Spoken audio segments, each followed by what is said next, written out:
환영합니다. 좋아요, 구독, 알림 설정까지.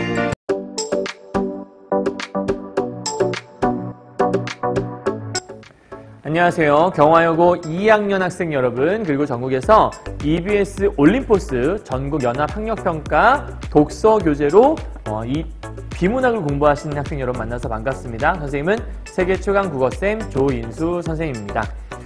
오늘 바로 이제 수업 들어갈 건데요. 요번에 이제 경화여고 2학년 학생들이 시험 범위로 사회 파트 독서 분야 8개, 기술 파트 8개가 들어가서 강의를 다 찍어줄까 했었는데, 일단 준비는 뭐 다 하긴 했었거든요. 그런데 그 중에서 좀 어려워 보일 만한 강의들 몇 개를 좀 찍어서 선별해서 올려드리려고 이제 준비 중에 있어요. 마음 내키면 다 찍을 수도 있고요. 오늘은 그 중에서도 제일 처음 이제 뭐가 좀 어려울까? 근데 딱 봤더니 파생상품이라는 제목을 갖고 있는 글이 하나 있었어요. 이거 이제 주식에 관한 내용인데, 주식을 주로 이제 다루고 있는 내용이죠. 그래서 사실 여러분 좀 어려운 내용이에요. 왜냐면 평상시 때 많이 다루지 않았던 내용이기 때문에 어려운 거거든요. 가령 예를 들면 우리 어떤 물건들을 구매한다라는 건 그 가격이 뭐 예를 들어서 샀어요. 근데 얼마까지 올랐어. 그래서 얘가 오를 것 같으니까 난 이 물건 사야지. 이제 이런 가격을 보고 투자하는 게 있잖아요. 근데 파생상품이라고 하는 건 단순하게 그 가격 자체에 투자하는 게 아니고요. 가격의 움직임에 투자하는 거다라고 이제 설명을 하더라고요. 가령 예를 들면 얘가 한 5% 플러스 마이너스 5%까지 오차가 난다. 그럼 나는 그 플러스 마이너스 5% 변하는 거에 투자하겠어. 그런 어떤 그 변동에 대해서 투자하는 것들, 그걸 우리 이제 파생상품이라고 한다라고 얘기하는데, 사실 이렇게 파생상품이라고 하는 것들이 위험한 것 중에 하나래요. 왜냐하면 뒤쪽에 보면 이제 선물거래라고 나오는데, 선물거래와 선도거래라는 게 이제 요거의 어떤 사례로 나오거든요.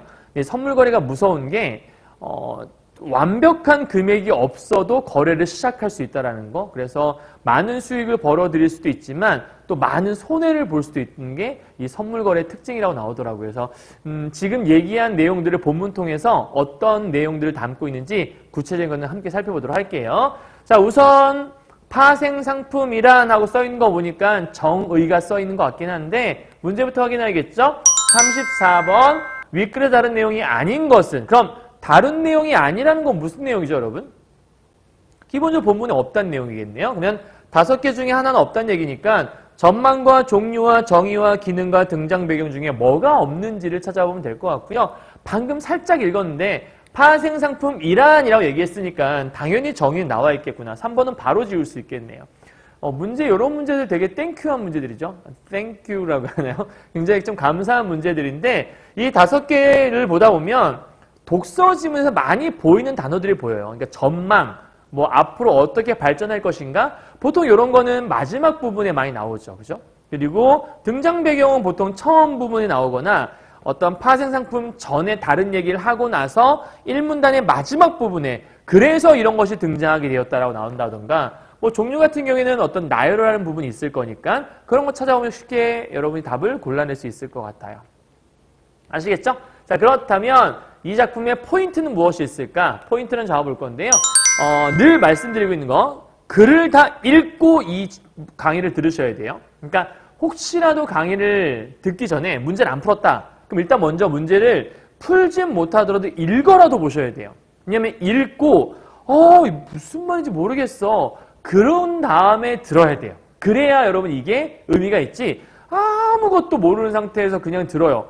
그럼 정말 졸릴 거거든요. 그럼 아무런 의미가 없는 거죠.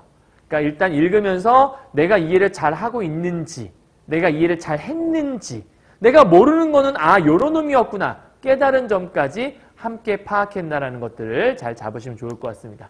이해하셨나요? 오케이. 자, 다 읽었다는 전제하에 만약에 이 글을 잘 읽었다면 요 4가지를 대답할 수 있어야 됩니다.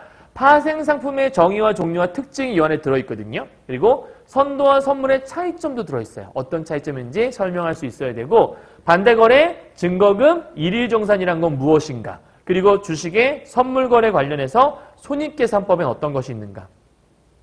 딱 봐도 내가 평소 때 봤던 내용들이 아니네. 겁먹을 수 있거든요. 근데 겁먹을 필요 없어요.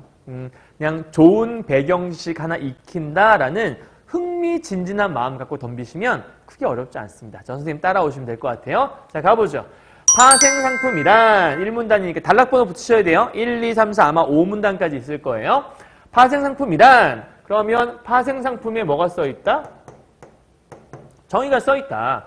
기초자산의 가치 변동에 따라 가격이 결정되는 금융상품이다. 그러면 파생상품 전에 기초자산이라는 게 있다는 거죠. 그 기초자산의 가치가 변함에 따라서 가격이 결정된다? 그러면 파생상품이 존재할 수 있는 건 기초자산이 존재하기 때문이겠네요. 그죠? 그러니까 지금 간단한 얘기인 것 같은데 기초자산이라는 게 존재해요. 그리고 이 기초자산이라는 게 변동을 할 수 있나 봐요. 정확히 말하면 가치가 변동한다는 거죠. 그럼 이것에 따라서 가격이 결정되게 되는데 그것이 바로 무엇이다? 바로 파생상품이다. 그럼 파생되었다는 거는 어디로부터 비롯되었다 이런 뜻이잖아요. 그러니까 가격이 결정되는 이것들은 이 기초자산으로부터 뭐 된 거다? 파생된 상품이다. 이걸 알 수 있겠네요. 그죠? 그러니까 파생상품의 가격은 어떻게 결정이 되는 거예요? 기초자산의 가치가 변동됨에 따라서 올라갈 수도 있고 내려갈 수도 있고 뭐 이런 의미인 것 같아요. 자, 이때 기초자산 뭔지 모르니까 설명을 해주잖아요. 기초자산에는 농축산물과 원자재 같은 실물자산뿐만 아니라 이런 말이 포인트예요. 여러분. 그릴 때 잘 읽으셔야 돼요. 이 기초자산에 뭐가 있나 봤더니 예를 들어 실물자산이 있다라는 거예요. 그리고 실물자산에는 뭐가 있나 봤더니 농축산물 같은 것들이 있고 또 하나는 원자재 같은 것들이 있다고 하네요. 그럼 이런 사례들은 간단하게 체크를 해 놓으셔야 뒤에서 실물자산은 하고 물어볼 수도 있고 실물자산이라는 그 용어 대신에 농축산물이라는 단어를 집어넣어서 문제를 출제할 수도 있겠죠. 그러니까 얘와 얘는 동일시되는 거다라는 것들 체크하시고요. 이것뿐만 아니라 주식이나 채권 등 가격이 매겨질 수 있는 모든 대상을 그러면 기초자산이라는 건 뭐예요? 한마디로 얘기해서 가격이 매겨질 수 있는 모든 대상. 그러니까 예를 들면 물건마다 가격이 있을 수 있잖아요. 가격을 매길 수 있어? 그럼 모든 게 다 기초자산이 된다는 거죠. 그럼 기초자산 안에 실물자산이 사실은 더 포함되는 말이겠네요. 그죠? 그러니까 요것뿐만 아니라 모든 대상이라고 얘기했으면 실물자산도 포함되고 가격을 매길 수 있는 모든 것들. 그러면 이 농축산물, 원자재, 주식, 채권 이 모든 것들은 공통점이 뭐죠? 가격이 매겨질 수 있다는 거죠. 농축산물, 원자재 플러스 주식 플러스 채권. 그럼 여기는 등이라고 써 있으니까 농축산물, 원자재, 주식, 채권 그 밖에 모든 가격이 매겨질 수 있는 모든 물건들은 다 기초자산에 들어가겠구나. 이렇게 우리가 추리해 볼 수 있네요. 본문에는 안 써 있긴 하지만 의미하는데 기초자산의 가치 변동에 따른 파생상품의 가격 변화. 이게 위에 설명했던 거잖아. 파생상품의 가격은 기초자산의 가치 변동에 따라서 변한다라고 얘기했으니까 거래 당사자에게 손익을 발생시킨다. 그러면 이 기초자산의 가치가 파생상품의 가격이 결정된다는 것들은 기본적으로 어떤 일을 벌일 수 있냐면 거래 당사자에게 손익을 발생시킨다라고 하네요. 그죠? 자, 그러면 기초자산의 가치가 변함으로써 파생상품의 가격이 결정되게 되면 거래 당사자에게는 손익이 발생하는구나. 간단하네요. 그죠? 요거에 따라 가격 결정되면 그 가격에 따라서 손익이 발생한다. 결국 요거 얘기하고 싶었던 것 같아요. 그지? 그럼 1문단의 주제는 뭐라고 볼 수 있죠?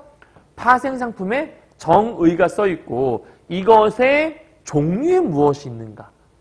정확히 말하면 기초자산의 종류에 대한 것들이 써 있고요. 파생상품의 정의라고 볼 수 있나, 얘들아? 그거는 아닌 것 같다. 그죠? 왜냐하면 기초자산의 정의니까. 그러면 이렇게 써야겠다. 파생상품의 정의 및 여기다가 한마디 더 들어가야겠네요. 기초자산의 종류. 이렇게 써야 더 맞겠네요. 그죠? 그러니까 기초자산에는 무엇이 있는지를 설명해 주는 거고 파생상품이란 무엇이 설명해 주는 거니까 요거 잘못 쓰면 파생상품의 종류가 여기 써 있는 거 같잖아요. 근데 여기 써 있는 게 아니라 여기는 기초자산의 종류 써 있다라는 거. 자, 요 내용 이해하고 넘어갑시다. 가장 기본 사항이니까. 기초자산은 물건의 가격을 매길 수 있는 거라면 모든 대상이 다 포함되는 거고, 그러한 가격을 매길 수 있는 물건들의 가치가 변할 수 있잖아요. 가령 예를 들면 다이아몬드 가격이 변할 수 있잖아요. 그 가치라는 것들이 가치가 올라갈 수도 있고 내려갈 수도 있고, 그거에 따라서 파생된 상품이 있는데 그 상품의 가격이 변함에 따라서 내가 예를 들어 어떤 파생 상품을 구매했다. 그러면 내가 이익을 볼 수도 있고 손해를 볼 수도 있고, 왜냐하면 다이아몬드 가치가 떨어지게 되면 그로 인해서 파생된 상품의 가격이 올라가게 됐다? 그럼 난 이익을 본 거고, 뭐 이렇게 볼 수 있겠네요. 이해하셨죠? 자, 이 문단 가보죠. 파생상품은 기초자산에 해당하는 거래 대상의 미래 가격이 불확실하기 때문에 불확실해서 어쩌자는 얘기지? 미래의 특정 시점에 발생할 수 있는 손실에 대비하기 위해 만들어졌다. 그러면 앞에까지는 파생상품의 정의를 얘기했는데 파생상품이 왜 만들어졌는지가 설명되고 있는 것 같아요. 그죠? 막 빛반사가 너무 심해서 잘 보일지 모르겠는데 좀 있으면 마를 거예요. 여러분. 그렇죠? 일단은 본문이 있을 거니까 보고 따라오시면 돼요. 자, 파생상품은 왜 만들어졌다? 기초자산에 해당하는 거래 대상, 즉 기초자산, 가격을 매길 수 있는 그 대상이 있는데 그것의 미래 가격이 불확실할 수 있다는 거예요. 가령 예를 들면 내가 농사를 지은 농부라고 생각해 보죠. 올해 농사를 지을 예정이에요. 근데 농사라는 건 매번 잘 되지 않을 수도 있잖아요.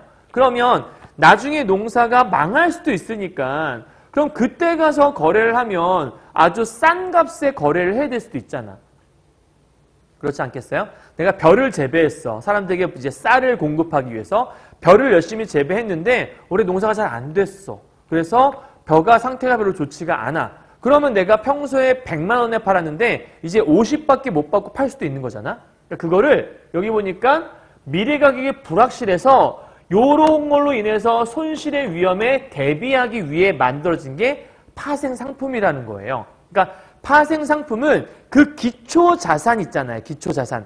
그 기초자산에 해당하는 그 대상이 나중에 얼마나 비싸고 싸고 요 가격이 너무 변동폭이 심해. 그래서 여기 나와 있는 불확실성 때문에 손실의 위험이 있으니 이거에 대비하기 위해 쓴 거다. 이렇게 판단하시면 돼요. 뒤에 읽어보면 알 건데 가령 예를 들면 이런 거예요. 선물이나 선도거래라고 하는 것들은 예를 들면 내가 이제 아까 얘기했던 그 쌀 있잖아요. 그러니까 쌀을 내가 지금 재배하면 1년 후에 팔 거 아니에요. 쌀은 그때 나올 거니까. 근데 미리 지금 계약을 하는 거예요. 그래서 그 사람한테 내가 쌀을 재배할 건데 나중에 쌀 1톤에 한 1,000만 원에 팔겠습니다. 라고 미리 계약을 하는 거죠. 근데 이제 그때 가서 이게 뭐 단점은 가격이 쌀값이 더 올라갈 수도 있어요. 그래도 나는 계약한 가격에 이거를 팔아야만 하는 거고요. 혹시 쌀값이 떨어져서 내가 손해를 볼 수 있어. 그럴 때 나한테 오히려 이익이 될 수 있겠네요. 이 손실을 방지해 주는 거니까. 어떤 개념인지 이해하셨어요? 자, 그래서 이런 불확실성 때문에 거래 대상을 팔려는 매도자, 그러니까 매도라는 것들은 판다라는 뜻이고 거래 대상을 사려는 건 매수자, 그러니까 매수한다, 뭔가를 사는 것, 매도한다, 판매한다는 뜻인 거고, 그럼 판매하는 사람 당연히 가격이 떨어질까 봐 걱정이겠고 살려는 사람은 가격이 오를까 봐 걱정이겠죠. 당연한 거 얘기하는 거예요. 그래서 거래 당사자들은 그들의 이해관계가 일치하는 경우, 즉 사려는 사람과 팔려는 사람의 이해관계가 일치할 때 거래는 발생하잖아요. 나는 1,000원에 팔고 싶어. 근데 저 사람은 500원에 사고 싶어. 그럼 거래가 안 이루어지겠죠. 그래서 기초자산을 계약 체결 시점에 정해놓은 가격. 그러니까 요거는 쉽게 말해서 현재 상황을 얘기하는 거예요. 계약은 지금 맺을 거니까. 그래서 계약을 맺는 현재 시점에서 가격을 미리 정해놓는 거예요. 나중에 이 물건을 얼마에 팔겠소? 라고 계약서에 적어놓는 거죠. 그렇게 가격과 수량을 정해놓고 미래의 특정 시점, 즉 이게 뭐냐면 계약이 만기되는 시점이다. 여러분 간단한 거예요. 지금 우리가 궁금한 거 뭐였냐면 파생상품이라는 게 뭔지가 좀 궁금했던 건데 파생상품이라고 하는 거의 정의는 기초자산의 가치가 변함에 따라서 얘의 가격이 결정되는 건데 이로 인해서 거래 당사자에게 손익이 발생할 수 있는 게 파생 상품이다. 근데 정확하게 딱 감이 오지 않았어. 그래서 뭔가 봤더니 이 파생 상품이라고 하는 것들은 이 물건이 나중에 미래에 가격이 올라갈 수도 있고 떨어질 수도 있잖아요. 그럼 파는 사람 입장에서는 가격이 떨어질까 봐 걱정일 수 있는 거고, 사는 사람 입장에서는 가격이 너무 그때 또 오르지 않을까? 그냥 이런 얘기죠. 파는 사람은 너무 떨어질까 봐 지금 미리 어느 정도 좀 예산을 확보해서 이 정도에 내가 팔아야겠어라고 생각을 하고 있을 것이고, 사려는 사람은 나중에 이게 많이 오를까 봐 미리 좀 싼 값에 구매해놔야지 이렇게 생각을 하는 거예요. 아까 쌀로 따지면 이 쌀이 나중에 예를 들어서 500원으로 떨어질 것 같아. 올해 뭔가 좀 기운이 안 좋아. 뭔가 좀 재배가 잘 안 될 것 같아. 그럼 농부 입장에서는 평소 1,000원에 팔았는데 500원밖에 가치를 못하게 되면 이거 손해인데? 라고 생각이 들 수 있잖아요. 그러니까 얘 입장에서는 이걸 미리 1,000원에 계약을 해놓는 거죠. 그럼 나중에 설사 뭔가 안 좋은 일이 생기더라도 그때 500원, 그러니까 쌀값이 500원으로 떨어지더라도 나는 1,000원에 판매할 수 있는 거예요. 그게 매도자의 입장인 거고, 매수자의 입장에서는, 사는 사람 입장에선 나중에 이 쌀이 혹시라도 막 2,000원 정도에 팔리면 어떡하지? 그런 걱정이 되는 거야. 그러니까 지금 미리 1,000원에 계약해놔야지. 그럼 쌀이 2,000원에 올라도 나는 1,000원은 할 수 있잖아. 이런 생각을 할 수 있겠죠. 이해하셨죠? 그래서 파생상품의 포인트는 일단은 계약 체결 시점에 미리 정한 가격과 수량이 있는 거예요. 그렇죠? 그리고 이 계약 체결 시점이라고 하는 건 정확히 말하면 현재 시점을 얘기한다고 볼 수 있어요. 그러니까 현재에 미래에 얼마를 받을 거다라고 미리 정한 거고요. 그리고 실제로 이거에 대한 물건을 수령 혹은 물건을 넘기는 시점 있죠? 그건 언제 하는 거예요? 계약 만기 시점에 하는 거예요.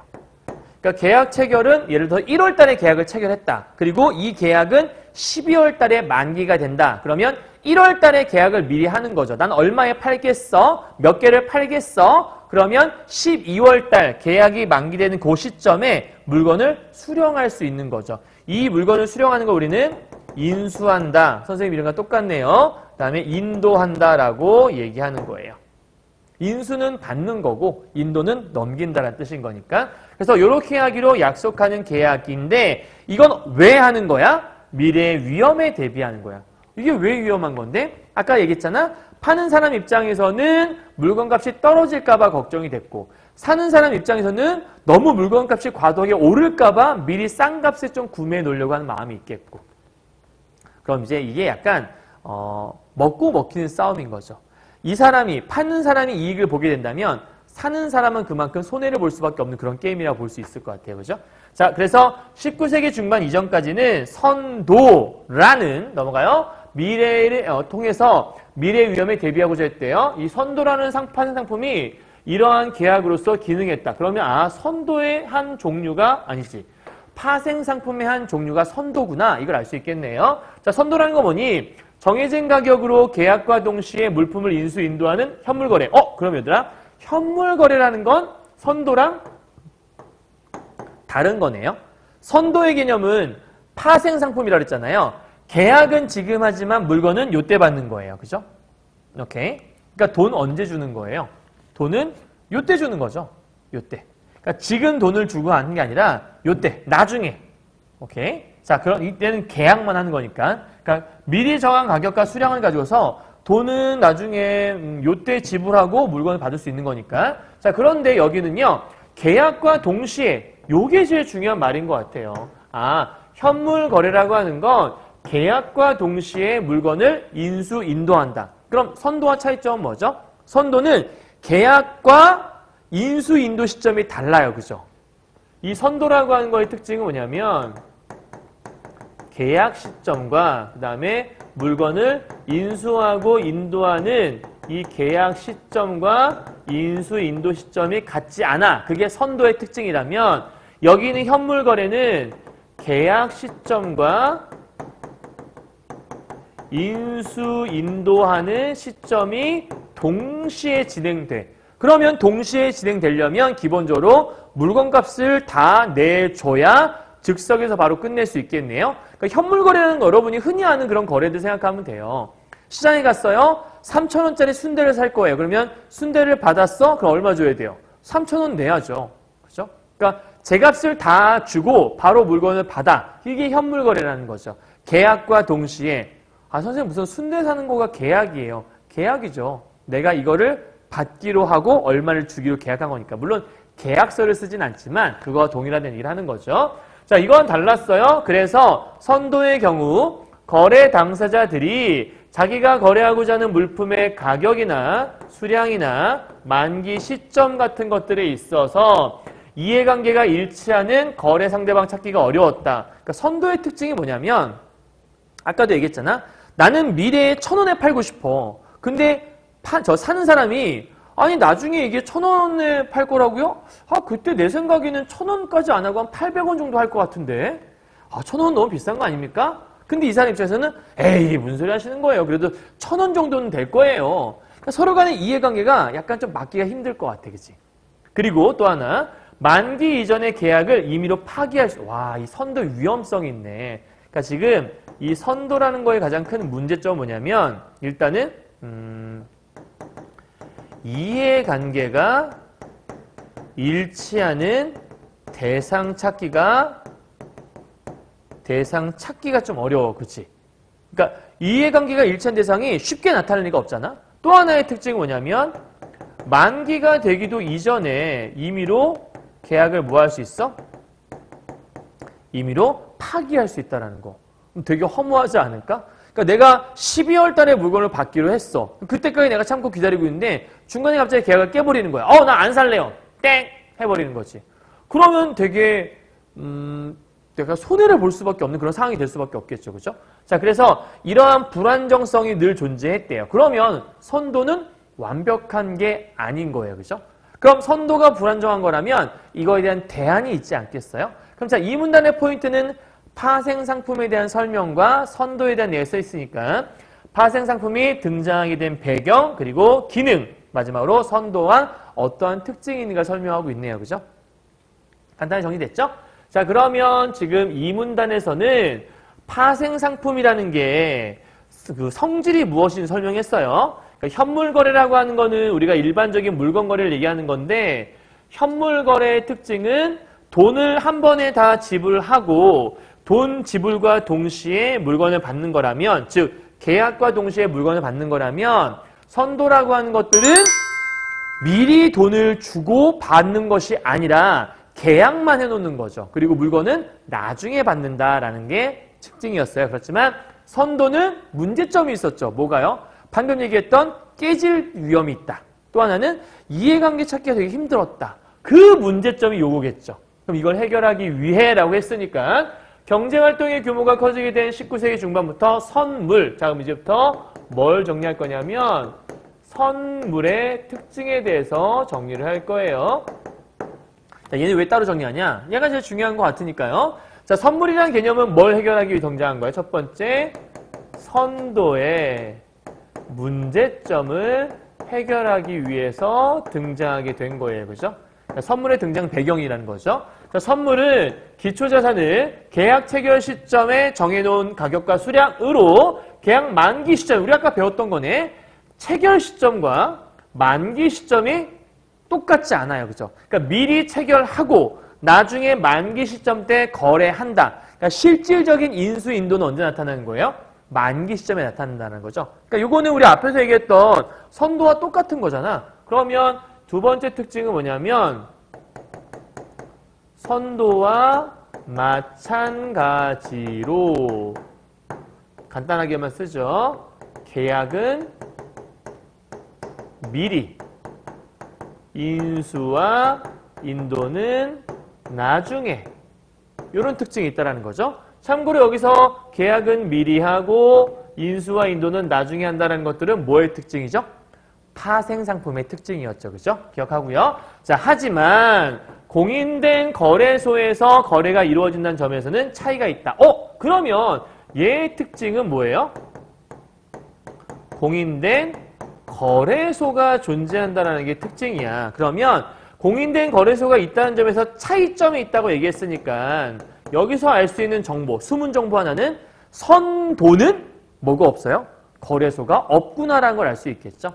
그러니까 선도라는 것은 거래소 없이 그냥 당사자들끼리 하는 걸 얘기하는 것 같고, 선물 거래라고 하는 것들은 거래소가 있고 이 거래소에서 이 둘을 만나게 해준다라는 거죠. 그래서 여기 보시면 첫째, 이해관계가 일치하는 거래 당사자들이 쉽게 만날 수 있는 장을 마련해줘요. 누가요? 여기는 공인된 거래소가요. 그죠? 그러니까 만남의 장을 확보해준다라는 거. 두 번째, 당사자들 사이에서 거래 매개. 요거는 거래 매개체가 된다라는 거. 그러니까 직접 거래라는 것보다는 중간에서 다리를 놔주는 그런 역할을 하나 보죠. 그다음 세 번째, 거래와 관련된 다양한 제도적 장치를 마련해주고 있다. 그럼 여기서는 세 번째는 제도적인 장치도 마련해주는 것이 바로 이 거래소의 특징. 그다음 마지막 네 번째, 세 번째까지만 있나? 장치 마련해주고 있다? 세 번째까지만 있네. 자, 이를 통해 거래 안정성이 확보되어서 계약 만기 전에, 여러분 요거 헷갈리면 안 돼요. 선생님이 일부러 조금 이렇게 중간 겹치게 해놓은 건데, 첫째, 둘째, 셋째 지금 여기 요 부분이에요. 그러니까 일로 내려오면 되는 거예요.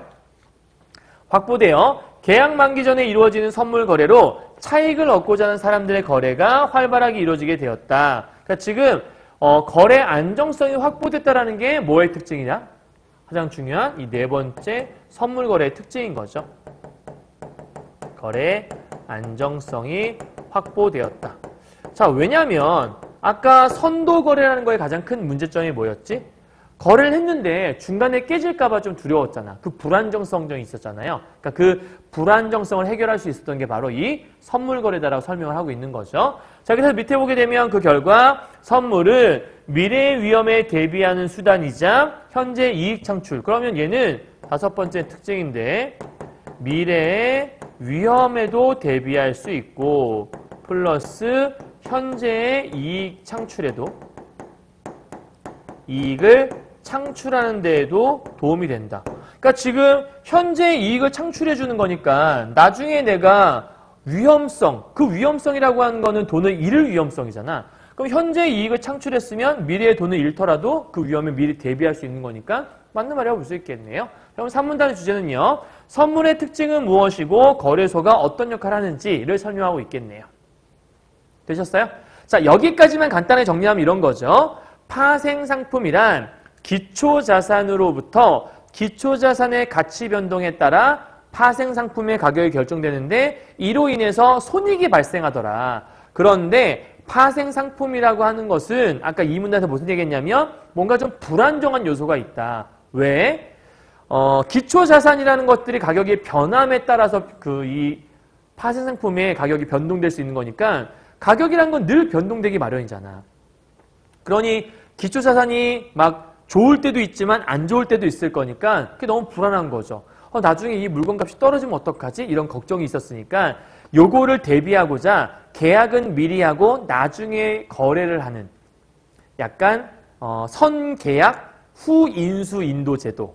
요게 이제 파생상품이라고 하는 거였는데 대표적인 게 선도가 있었지만 선도는 중간에 깨질 위험성도 있고 당사자들끼리 거래를 하다 보니까 이게 서로 이해관계 맞추기 너무 힘들었다. 근데 이걸 해결할 수 있었던 게 바로 선물 거래라는 거다. 선물 거래도 파생상품이기 때문에 똑같이 미리 계약하고 나중에 인수인도하는 건 똑같다. 다만 선물 거래는 거래소가 있었다. 그 거래소가 불안정성을 해결하기 위해 중간에 매개체 역할도 하고 많은 불안정한 것들을 다 제도적인 장치를 통해서 해결해 주었다. 완벽하네. 그럼 이제 뭐 하면 돼? 선물 거래하면 되는 거잖아. 그치?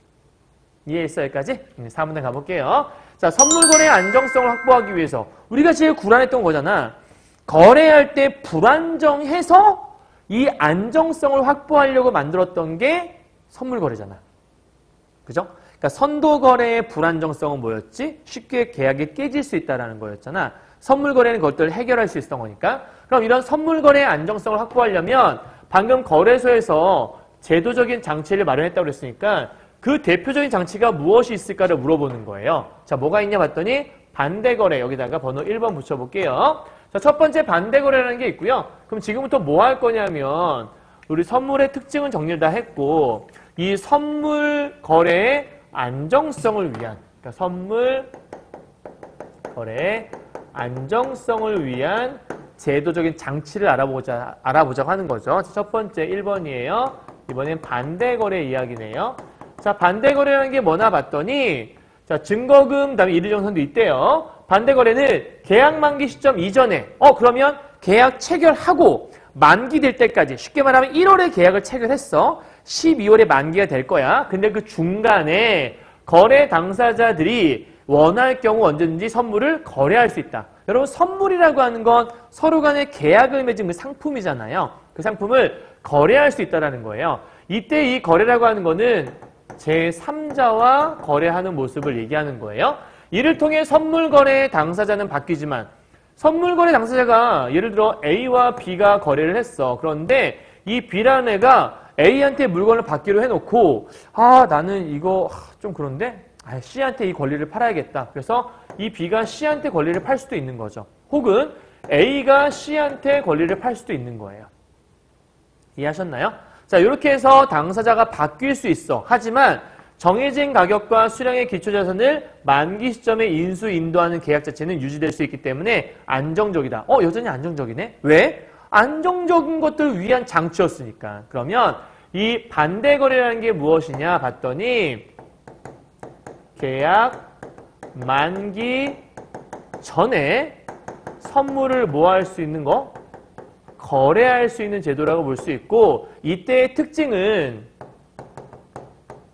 처음에 정해진 가격 그리고 수량, 이거는 변동이 없어요.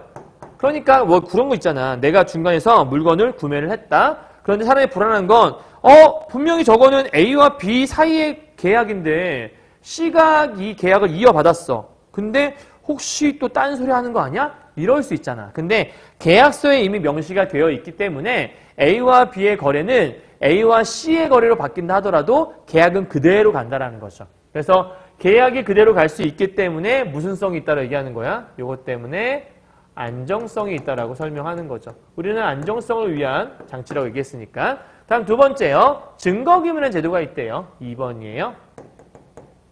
자, 증거금이란 뭐냐면 계약 당사자가 해당 계약을 확실하게 이행한다는 것을 보증하기 위해서 거래의 안정성을 확보하기 위한 장치인데, 그러니까 쉽게 말하면 이런 거죠. 거래를 할 거야. 그런데 이 거래간에 이제 돈이 오고 가야 하잖아요. 근데 나중에 나 돈 없어 배째? 이러면 나중에 누군가는 뒤집어 쓸 수밖에 없는 거잖아. 그래서 이 증거금의 대표적인 것들로 개시증거금, 유지증거금이라는 게 있다라는 거예요. 그러니까 이 증거금이라고 하는 건 뭐냐면 여기 써 있지만 계약의 확실한 이행을 보증해주는 거예요. 한마디로 얘기해서. 그러니까 제일 중요한 단어는 이 보증이라는 단어라는 거죠. 이 계약은 깨지지 않을 거야. 믿어. 우리 믿어야 돼. 이런 거라 볼 수 있는 거야. 그럼 대표적으로 뭐가 있냐? 개시증거금부터 가도록 하죠. 자, 개시증거금이라는 게 있다. 이 개시라고만 쓸게요. 자, 얘는 뭐냐? 계약 당사자가 선물 거래를 시작하기 위해 맡겨야 하는 증거금. 그러니까 요거는 뭐예요? 거래 시작 위한 증거금이에요. 그러니까 개시증거금이라고 하는 건 계약이, 그러니까 거래가 시작돼. 근데 시작되려면 최소 요 정도는 있어야 되라는 최소한의 금액인 거지. 그 금액이 개시증거금, 즉 개시하기 위한 가장 최소한의 증거금. 근데 얘는 계약하기 위해 최소한의 증거금이라 했으니까 원래 기초자산 가격에 비해서는 조금 적은 가격이겠죠. 밑에 보게 되면 계약 체결 시점에 정해진 기초자산의 가격에다가 수량을 곱한 액수의 일부가 되기 때문에 일부니까 상대적으로 적은 금액이다라는 건 말이 맞는 거죠. 쉽게 말하면 내가 나중에 예를 들어서 이 거래가 1,000만 원짜리 거래야. 그런데 1,000만 원짜리 거래인데 얘한테 돈이 한 푼도 없다는 걸 발견하게 되면 불안정할 수밖에 없잖아. 어떡하지? 나중에 1,000만 원 받기로 했는데 쟤한테 돈이 지금 한 푼도 없네? 야, 이거 거래 내가 사기당하는 거 아니야? 이럴 수 있잖아.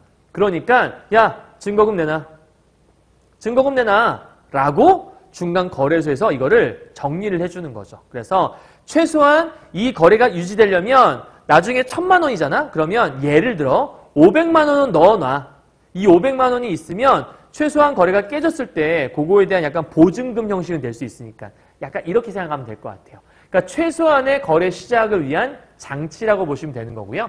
자, 그 다음 밑에 보면 유지증거금이라는 게 있어요. 얘는 선물 거래가 유지되기 위한 최소한의 증거. 그러면 두 번째가 유지증거금이라고 하는 건데 유지증거금은 유지되기 위한 최소한의 증거금이야. 그러니까 거래 유지 위한 증거금이야.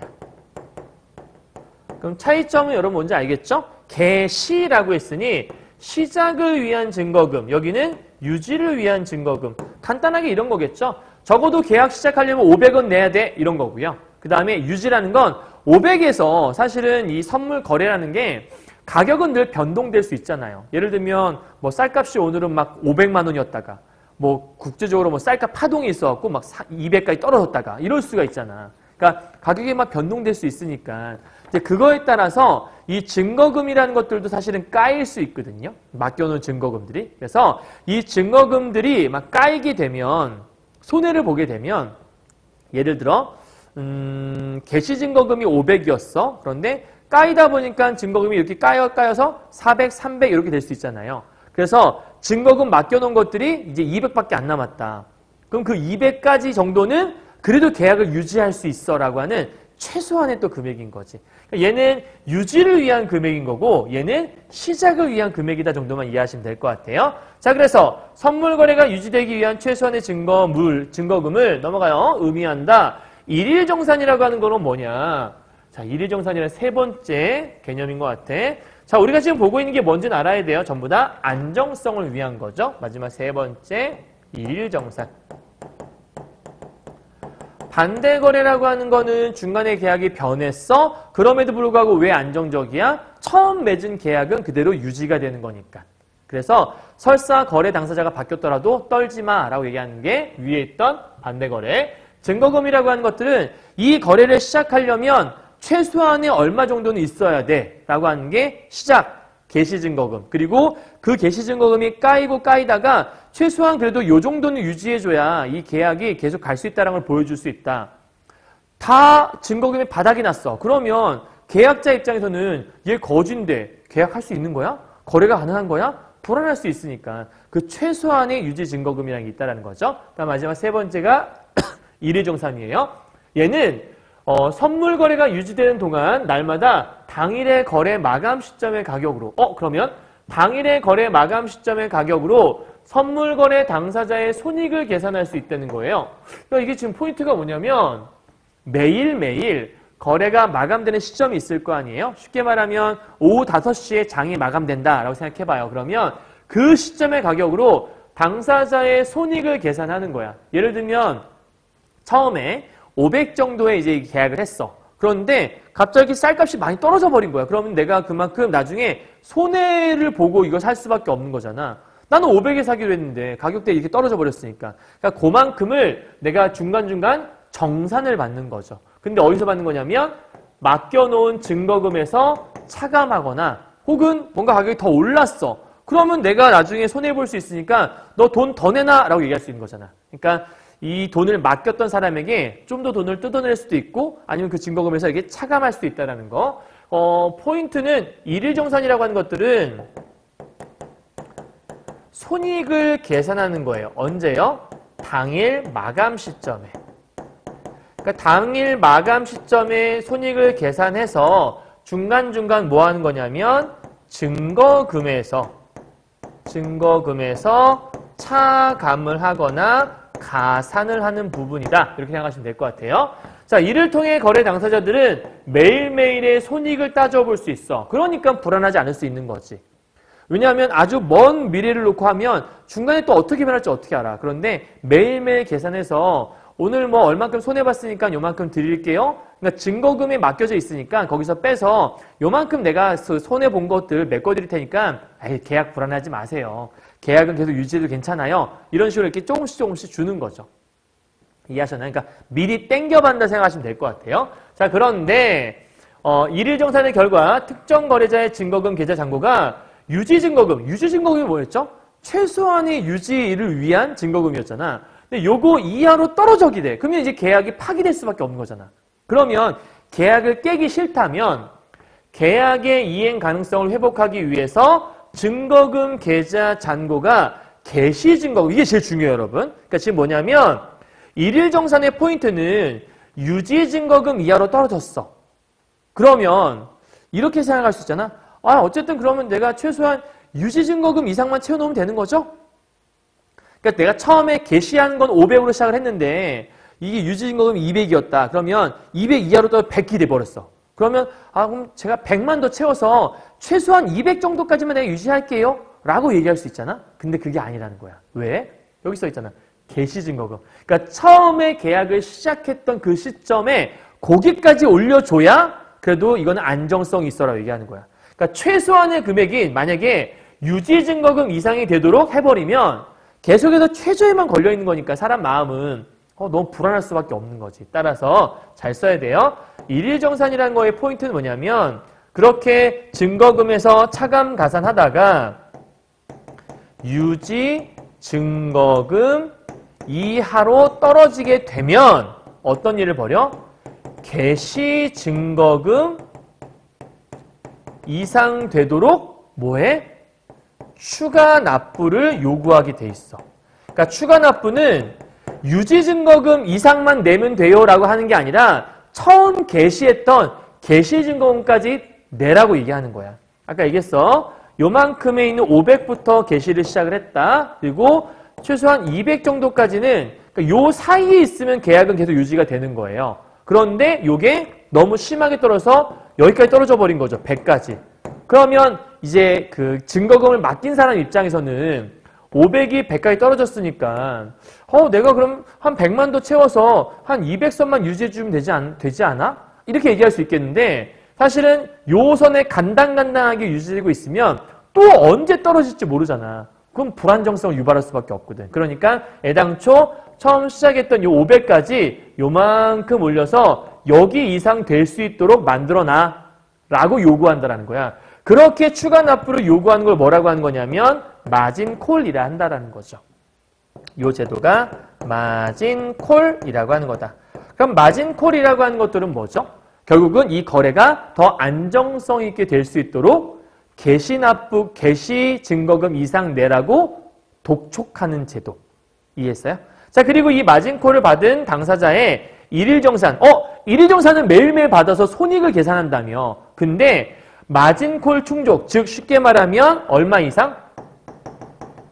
개시 증거금 이상을 다시 채워넣지 않는 이상 넌 정산 못 받아 라고 얘기한다는 거죠. 정산 받아서 매일매일 손익을 나는 좀 덜 손해보고 싶은데 개시 증거금 이상 채워놓지 않으면 이걸 못 받는다는 얘기예요. 그럼 최소한도 개시 증거금 이상 채워 넣으면 그 다음에 다시 일일정산을 받을 수 있겠네요. 그렇죠? 자, 그러면 여기까지 주제는요. 선물거래 안정성 확보를 위한 제도장치 3가지. 첫 번째, 반대거래. 두 번째, 증거금. 세 번째, 일일정산. 이 3가지가 있다는 걸 체크하면 되겠네요.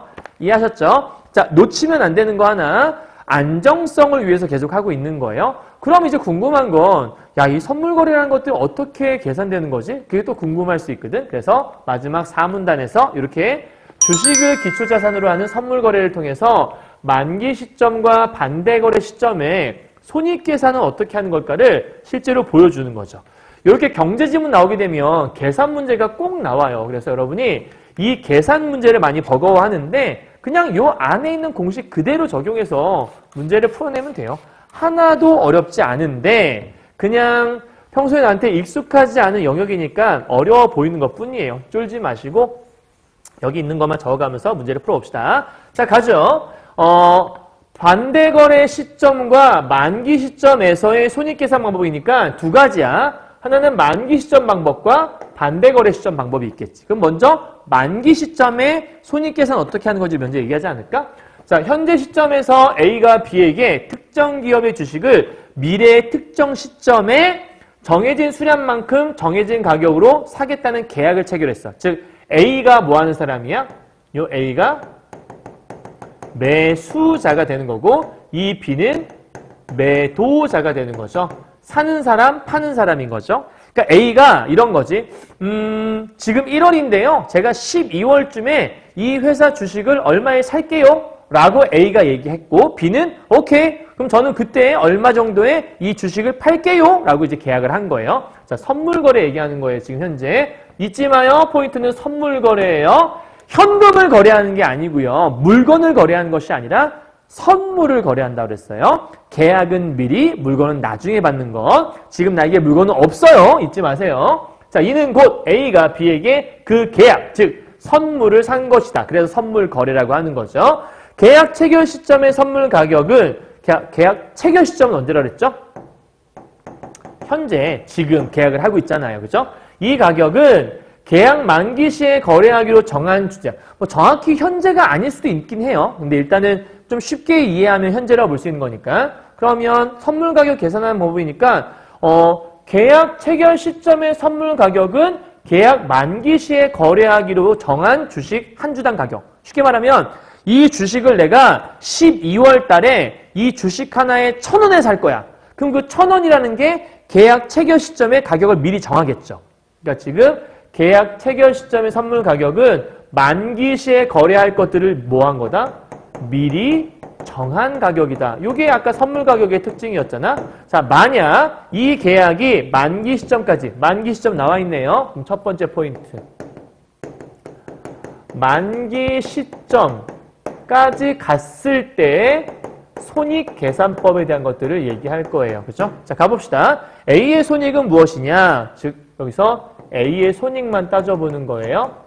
손해와 이익이죠. 자, 계약 만기 시점의 주식 가격에서 공식 그대로 써보자. A의 손익은 계약 만기 시점의 주식 가격이야. 그치? 요 가격에서 뭘 빼요?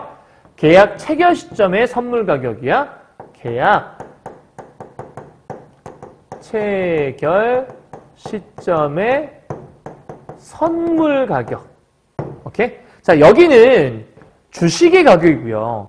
여기는 선물의 가격. 여러분 오해하면 안 되는 거예요. 그러니까 지금 계약 만기 시점에 주식 가격이 있는 거고요. 계약 체결 시점에 선물 가격이 있는 거잖아. 오케이?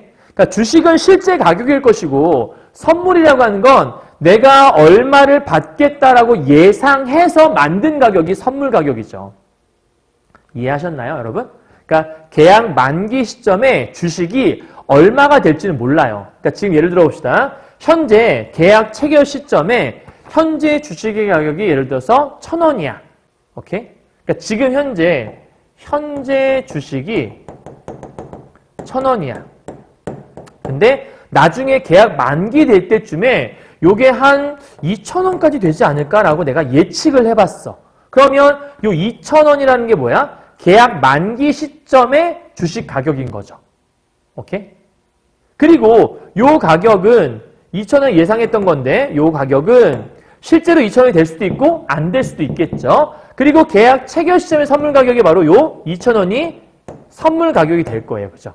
그러니까 요만큼 오를 거라고 예상한 가격이 선물 가격. 그러니까 얘는 주식 가격 2,000원이 되지 않을까라고 예측한 가격, 선물 가격. 그런데 실제 요게 1월이고요. 예를 들어서 요게 12월이라고 했을 때 실제 이 시점이 됐을 때 이거 실제 주식은 2,000원이 아니라 예를 들어서 1,500원이 되었다라고 얘기한다면 내가 선물 예측했던 게 이거보다 더 어떻게 된 거예요? 2,000원보다 좀 덜한 거잖아. 그럼 얘는 2,000원에 미리 계약을 했는데 이게 1,500원밖에 안 해. 그러면 1,500원에 팔아도 되는 거야? 아니지. 계약을 2,000원에 했으니 이때는 1,500원밖에 안 하더라도 2,000원에 팔아야 되는 거야. 그럼 여기서는 파는 사람 입장에서는 좋겠지. 아니, 사는 사람 입장에서는. 왜냐하면 1,000원짜리를 2,000원에 팔겠다고 계약을 했었는데 이걸 1,500원밖에 안 올랐으니까 뭐 1,500원 싸게 할 수 있는 거니까. 근데 만약에 이제 요게 2,000원에 사겠다고 얘기했어. 근데 요게 이제 하나에 막 3,000원씩 하는 거야, 주식 가격이. 그럼 대박 난 거지. 왜냐면 나는 분명히 2,000원에 사겠다고 했는데 지금 주식 가격이 실제로 3,000원이야. 그럼 2,000원에 사서 1,000원이 남잖아. 그런 차이가 있다는 거죠. 그래서 여기서 말하는 예측 가격이라는 게 선물인 거고요. 실제 주식 가격과 선물이라고 하는 가격은 다를 수밖에 없는 거죠. 이거 잘 써야 돼요, 여러분. 계약 만기 시점의 주식, 그러니까 만기 시점은 주식 가격이 있는 거고요. 계약 체결 시점에서는 선물 가격, 이걸 뺀다는 얘기예요. 이렇게. 요걸 나중에 헷갈려버리면 문제를 틀릴 수가 있으니까 잘 체크하셔야 돼요. 자, 여기다가 뭐 할 거냐면 거래 승수를 곱해요. 자, 곱하기 거래 승수를 곱하고 거래 승수가 정확히 뭔지 모르겠지만 본문에 주겠죠. 그 다음 다시 계약 수를 곱한다. 그러니까 내가 주식을 몇 개 사겠다라고 계약을 했을 거 아니에요. 그 계약 수를 곱한다. 자, 요 공식이 만기 시점에 A의 손익에 대한 공식이다 라고 생각하시면 돼요. 이때 B의 손익은 A의 손익과 정반대. 당연한 거 아니겠어?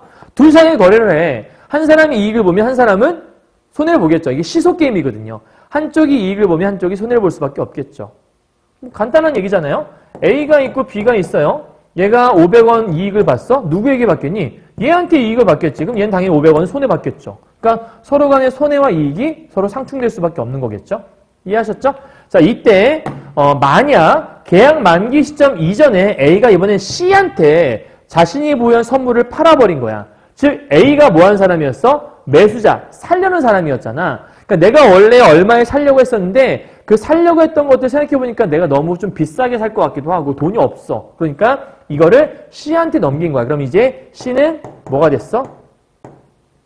새로운 매수자가 되는 거지. 근데 이거는 계약 중간에 넘긴 거잖아. 아까 우리가 계약 중간에 넘기는 걸 반대거래라고 한다 그랬죠? 그래서 반대거래가 이루어졌다 이게 써 있는 거야. 자, 이번에는 두 번째인데요.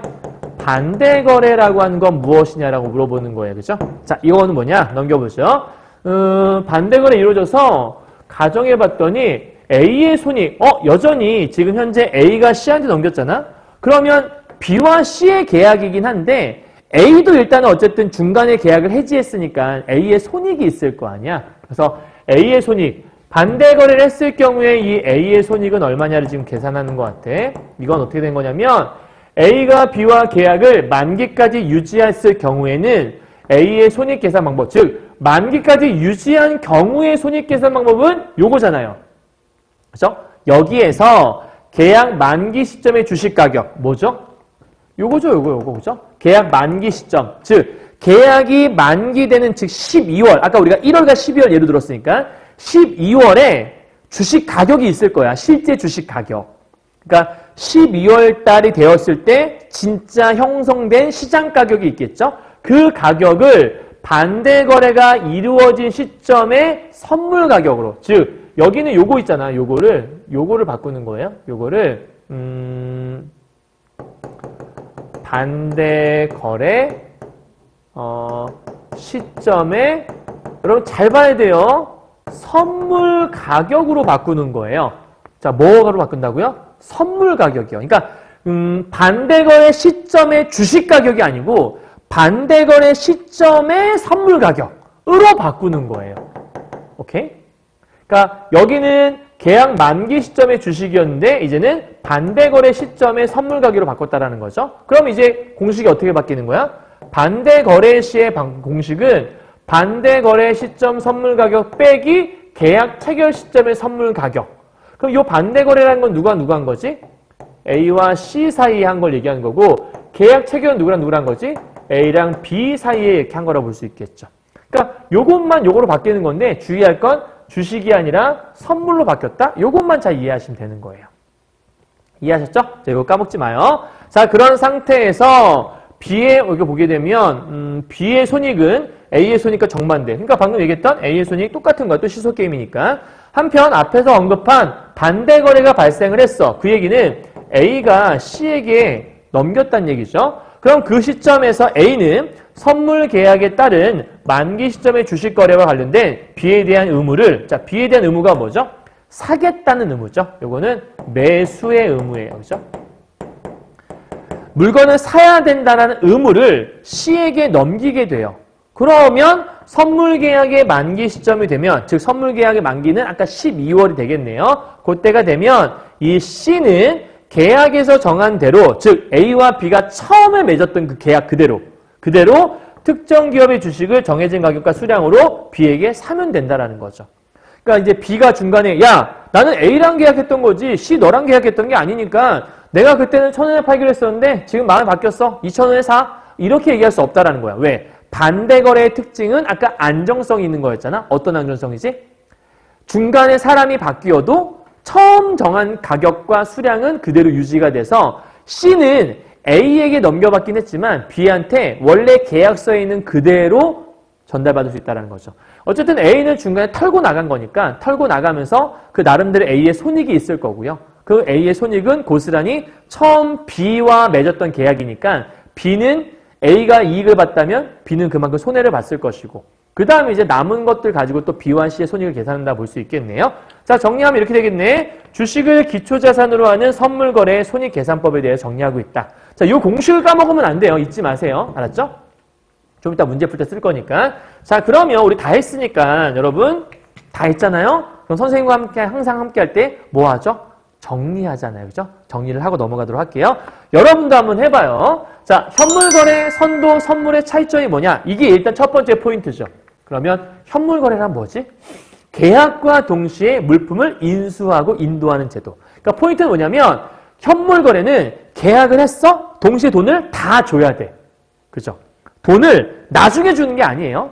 계약과 동시에 돈을 다 주고 바로 물건 받는 것. 그게 현물거래. 근데 선도라는 건 뭐예요? 계약은 체결하고요. 그때 가격과 수량도 정하고요. 실제 물건을 받는 건 나중에 받고요. 만기 시점에 인수인도 받는 것. 즉 체결 시점과 만기 시점이 다르다라는 거. 현물거래는 체결 시점과 만기 시점이 동일한 거죠. 다만 선도는 이러한 어려움들이 있었어. 불안정했지. 그러니까 이거를 약간 해결하고자 나타났던 게 선물거래였죠. 얘는 계약 만기 시점인 건 똑같아. 그러니까 여기랑 여기 똑같죠. 왜? 둘 다 파생 상품이니까. 그런데 얘는 선도거래에는 없었던 뭐가 있어? 거래소가 있어. 그 거래소가 위험성을 많이 방지해줘. 막 중간에 매개체도 하고 어떤 제도적 장치도 마련해주고 이런 것도 있었다라는 거죠. 그러면 요렇게 끊어서 이쪽은 현물거래, 요렇게 끊어서 이쪽은 파생상품 거래라고 정의할 수도 있겠네요. 됐죠? 다음 두 번째 특징.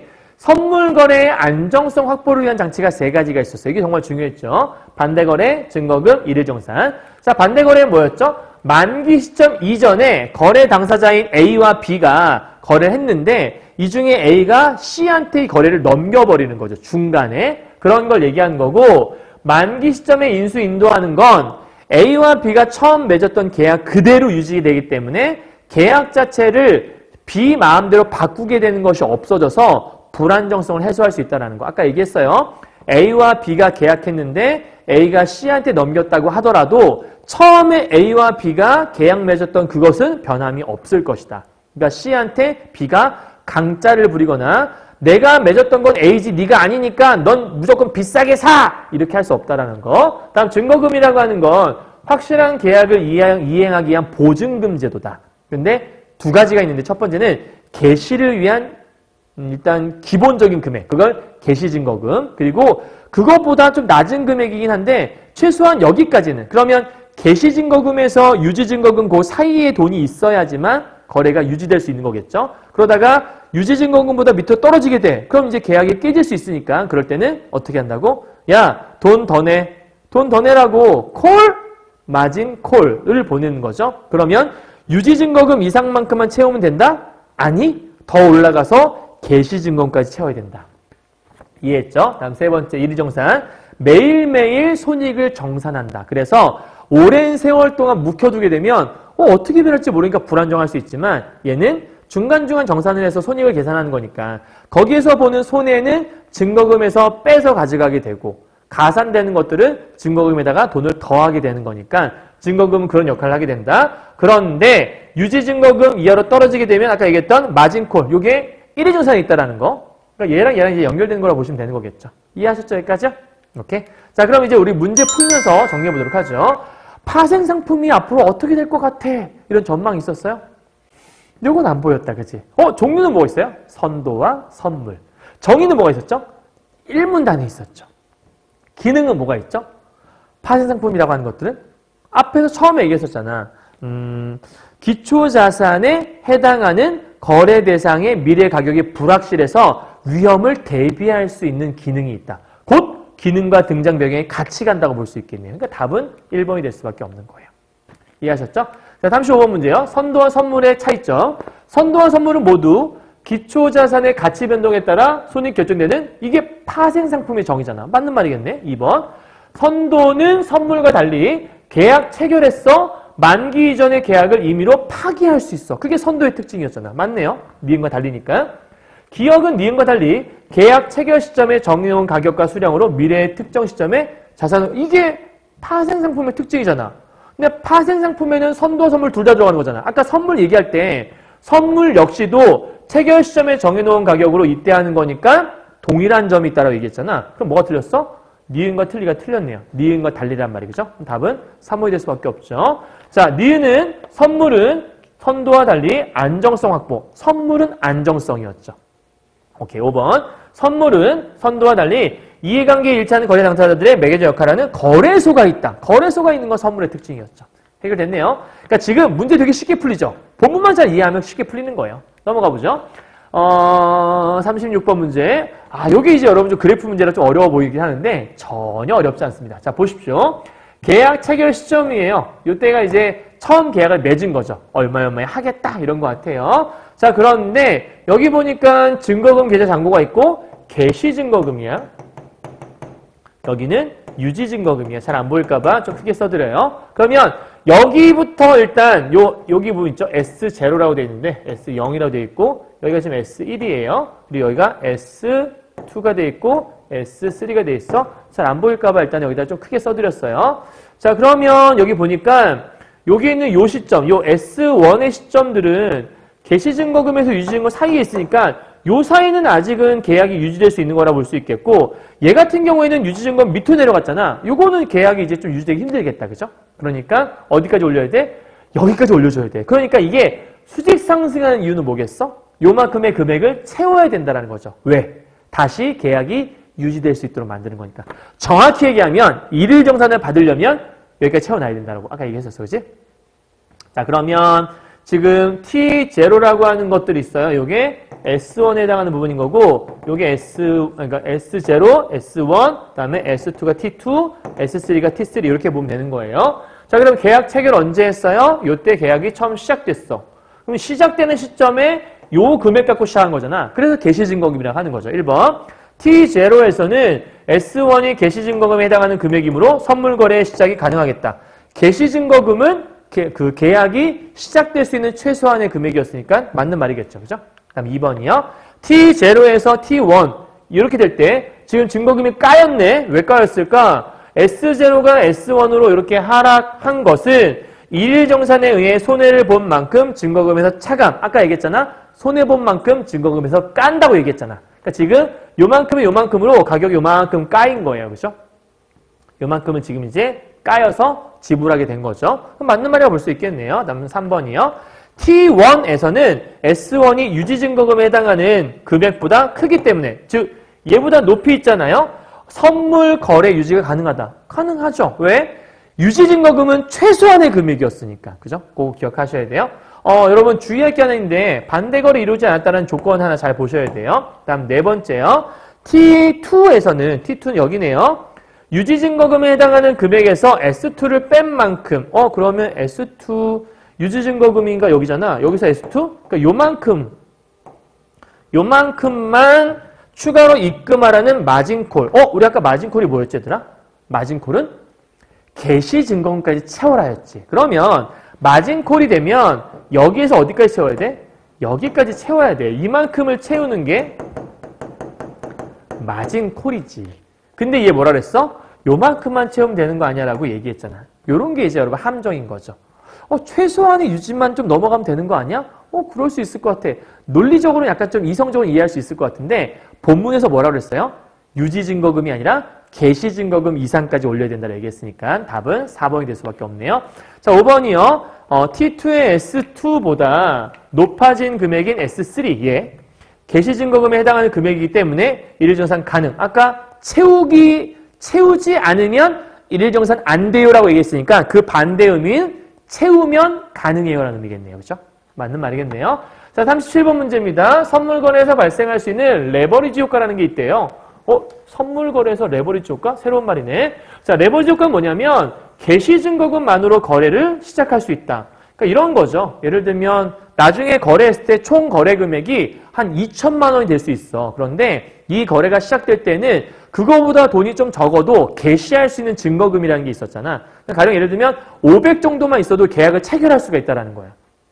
그럼 나는 당장 2천만 원 없어도 500만으로 뭔가 계약을 시작할 수 있었네. 그리고 나서 그 500만으로 이제 중간에 돈이 왔다 갔다 할 거니까 돈을 벌 수 있겠죠. 그래서 그 가격 변동에 몇 배 당하는 큰 수익을 거둘 수 있게 된다라고 해서 선물 거래는 그런 장점이 있다라는 거예요. 적은 돈을 처음 투자해서 시작할 수 있다라는. 다만 반대로 손실 입을 가능성도 충분히 있는 거죠.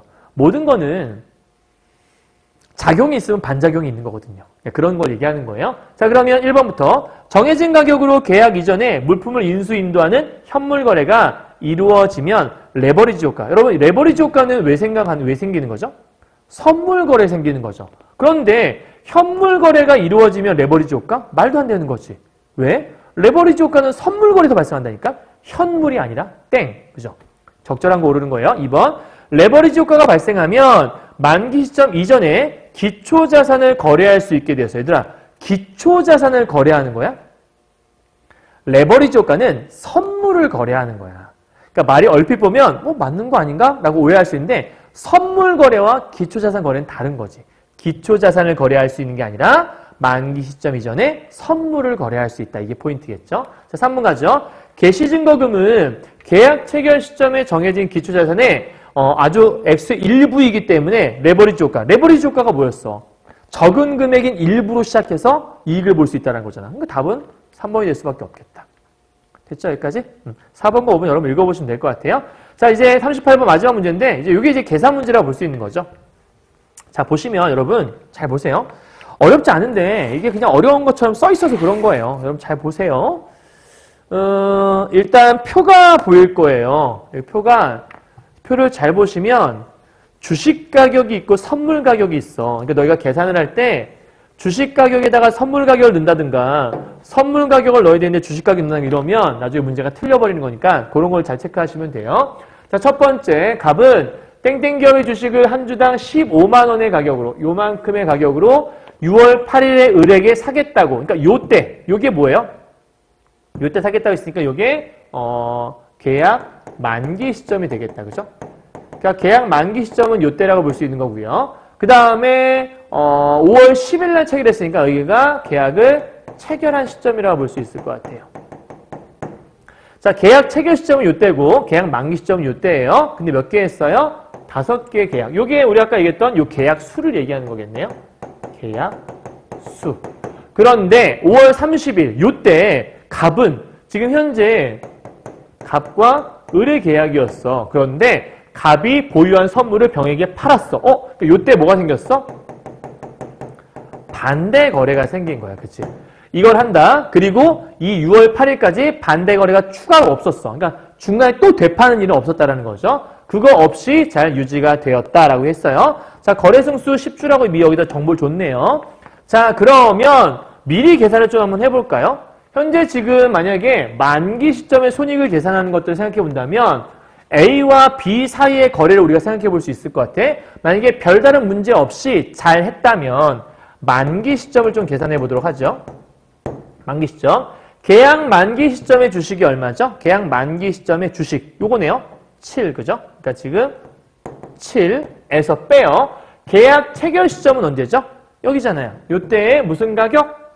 선물 가격. 그러면 요때의 선물 가격은 15네. 와, 얘는 무슨 배짱이야. 그러니까 지금 주식이 요 당시에 13만 원이었던 거야. 13만 원인데 계약을 어떻게 했어? 15만 원에 계약을 한 거야. 이 A는 이 갑은 왜 이렇게 계약했을까? 이 주식이 지금은 13만 원인데 나중에 15만 이상 뛸 거라 예측을 했겠지. 그러니까 15만 원 이상 뛸 것 같으니까 내가 나중에 일단 값이 많이 오르더라도 난 무조건 15만 원에 살 거야? 라고 얘기했던 것 같아. 근데 문제는 막 떨어져 버렸네. 갑은 완전 폭망했네. 그죠? 얼핏 본다면. 자, 어쨌든 그러면 7에서 계약 체결 시점의 선물은 15였으니까 이렇게 좀 들어가면 되겠죠? 거기다가 곱하기 거래 승수가 10이라고 했으니까 곱하기 10을 하면 될 것 같고요. 계약은 총 5개 했었죠? 그럼 곱하기 5를 하면 될 것 같아요. 그럼 이거 마이너스 8이잖아요. -8 곱하기 요거 하게 되면 8, 5, 40이니까 마이너스 얼마죠? 마이너스 400이 되나요? 맞지 않나? 그렇죠. 마이너스 400이 되는 거죠. 이게 만기 시점까지의 내용이에요. 그러니까 지금 값 같은 경우에는 이거를 계속 가지고 있었으면 마이너스 400만 원만큼의 손해가 나는 거예요. 판게 잘한 것 같기도 한데. 자, 그죠? 자, 근데 이제 우리 아까 반대 거래도 하나 했었잖아. 그러면 이게 지금 A의 손익이야, A. A가 마이너스 400. 그럼 반대로 B는 어떻게 되겠어? B는 플러스 400만큼의 이익을 받겠지. 만기를 했다면. 자, 그런데 중간에 병에게 팔았잖아. 병에게 어떻게 팔았어? 반대거래 요때 팔았어. 자, 그러면 반대거래 시점에서는 여기는 요 말이 반대거래 시점에 무슨 가격으로? 그러니까 지금은 우리가 요 선물 가격으로 했었는데, 그죠? 아니지. 계약 만기 시점에 주식 가격으로 했었는데, 이제 반대거래 시점에 선물 가격이 어디냐면 얘를 집어넣어야 되는 거야. 7 대신에 얘가 들어가야 되는 거죠. 그러면 똑같이 해볼게요. 지금 반대 거래를 했다라고 하면 이때는 7 대신에 12가 들어가야 되겠고, 그죠?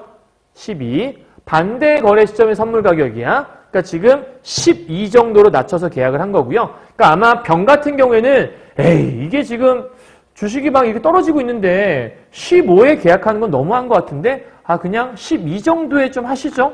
왜냐하면 똑같이 15에 얘가 했으면 손해보지 않았겠니? 그러니까 좀 낮춘 가격인 12 정도에 계약을 했던 것 같아요. 그래서 12에서 15 똑같이 빼고 나머지는 변함이 없잖아요. 이렇게. 그럼 여기가 지금 마이너스 3이잖아. 그러면 마이너스 3 곱해서 하면 얼마죠?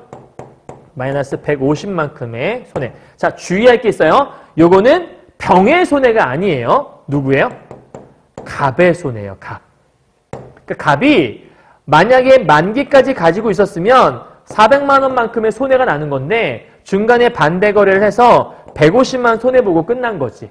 그러면 을 같은 경우에는 여기서 150만큼의 이익을 봤다. 만기까지 잘 유지했으면 오히려 400 볼 수 있었는데 이렇게 볼 수 있겠네요. 자, 그러면 우리 39번 문제는 미리 풀 수 있어요. 39번에 A가 반대 거래를 하는 경우라고 했으니까 하는 경우는 얼마지? 마이너스 150. 만기까지 갔던 경우는 400이라 했으니까 39번의 답은 2번이 되는 거겠네요. 그죠? 이거 쉽게 계산했죠? 다음 이제 38번 문제 풀 끝낼게요. 5월 10일에 갑과 을의 선물 거래가 이루어질 때, 지금 요때죠? 이루어질 때 갑은 을에 대해서 선물의 매수자. 매수는 아까 사는 사람이라고 했으니까 갑은 사는 사람. 을은 매도자. 틀린 말 아니라고 볼 수 있겠네. 그죠? 오케이. 1번은 맞고요. 다음 2번이요. 5월 30일에 갑과 병의 반대 거래 이루어질 때 갑과 을 사이의 선물 거래 관계는 청산된다. 아까 뭐라 그랬지? 반대 거래가 이루어지면 갑이 병에게 의무를 넘긴다고 했잖아. 그럼 더 이상 갑은 의무가 없겠죠. 그러니까 갑과 을 사이 선물 거래 관계는 청산될 수 있겠네요. 그렇죠? 다음 3번이요. 5월 30일 이때 반대 거래 시점. 반대 거래 이루어질 때 갑은 병에 대해서 선물의 매도자. 갑은 병에게 팔았잖아. 그러니까 매도한 거죠. 병은 샀으니까 매수한 거죠. 맞는 말이네요. 다음 4번이요. 6월 8일 만기 시점이에요. 선물 계약에 따른 주식의 거래가 이루어질 때 갑과 을 사이의 주식 거래 관계는 청산된다. 요때 뭐가 청산돼요? 갑과 을의 관계가 청산된대. 얘들아, 갑은 언제 넘겼지? 갑은 이미 반대 거래에서 병에게 넘겼잖아. 그럼 이때 갑의 의무 관계는 청산된다며. 그러면 갑과 을 사이의 주식 거래는 언제 청산됐다고 봐야 돼? 5월 30일이 됐다고 봐야지. 왜냐하면 의무를 이미 다 넘겼으니까. 그러니까 다음 몇 번이 돼? 답은 4번이 될 수밖에 없는 거죠. 단순한 얘기네요. 자, 5번이요. 6월 8일에 선물 계약에 따른 주식 거래는 이루어질 때 을은 병에 대해서 주식의 매도자, 그리고 병은 을에 대해서 주식의 매수자가 된다고 써있네요. 됐죠? 여러분? 특별한 거 없네요. 자, 그러면 요거는 을은 병에 대해서 주식의 매도자, 병은 매수자가 되는 거니까 오케이, 맞는 말 다 됐네요. 자, 여기까지 끝 다 했습니다. 문제 다 풀었고요. 자, 고생하셨고요. 선생님이 오늘 주식거래에 대한 얘기를 했는데 좀 긴 시간 동안 강의했어요. 왜냐면 여러분이 아무런 배경 지식이 없으면 좀 어려울 수 있는 내용이라서 선생님이 좀 내용을 자세하게 설명하느라 했는데 들어보시고 좀 애매한 것도 있었다면 잘 이해할 수 있도록 여러분이 잘만 체크하시면 크게 어렵지 않을 것 같다는 생각이 드네요. 아시겠죠? 자, 여기까지 고생 많으셨고 이제 선생님 다음 강의는 또 다른 걸로 또 맨날 만나 뵙도록 하겠습니다. 수고 많으셨습니다, 여러분. 안녕.